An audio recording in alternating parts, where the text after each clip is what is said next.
Good morning and welcome to Odyssey on WBEZ Chicago 91.5 FM. And we're joined by Barack Obama, who is Illinois State Senator from the 13th District and a senior lecturer in the law school at the University of Chicago. You know, if you look at the victories and failures of the civil rights movement and its litigation strategy in the court, I think where it succeeded was to vest formal rights in previously dispossessed peoples, so that I would now have the right to vote. I would now be able to sit at a lunch counter and order, and as long as I could pay for it, I'd be okay. But the Supreme Court never ventured into the issues of redistribution of wealth and sort of more basic issues of political and economic justice in the society.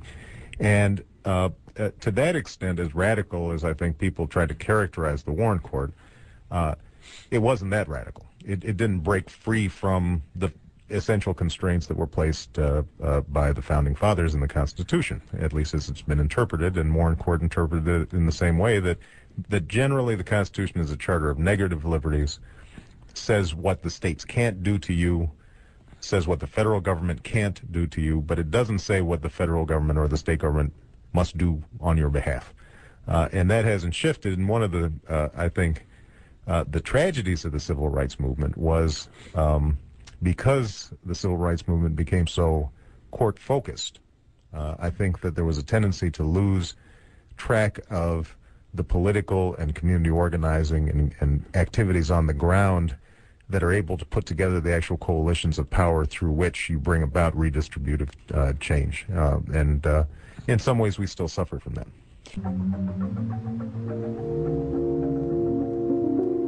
Let's talk with Karen. Good morning, Karen. You're on Chicago Public Radio. Hi. The gentleman made the point that the Warren Court wasn't terribly radical.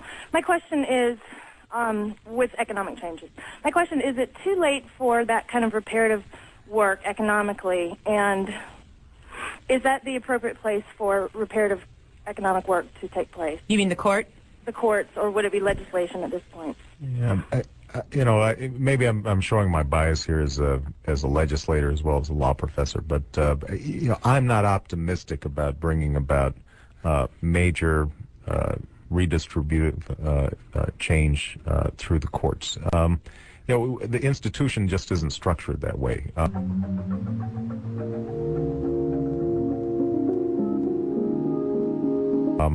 You just look at very rare examples where during the desegregation era, the court was willing to, for example, order changes that cost money to a local school district. And the court was very uncomfortable with it. It was hard to manage. It was hard to figure out. You start getting into all sorts of separation of powers issues, in terms of the court monitoring or engaging in a process that essentially is administrative and takes a lot of time.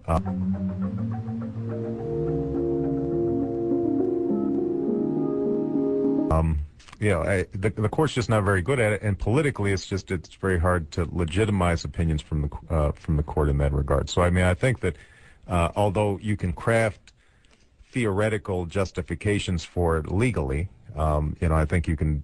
Any three of us sitting here could come up with a rationale for bringing about economic change through the courts.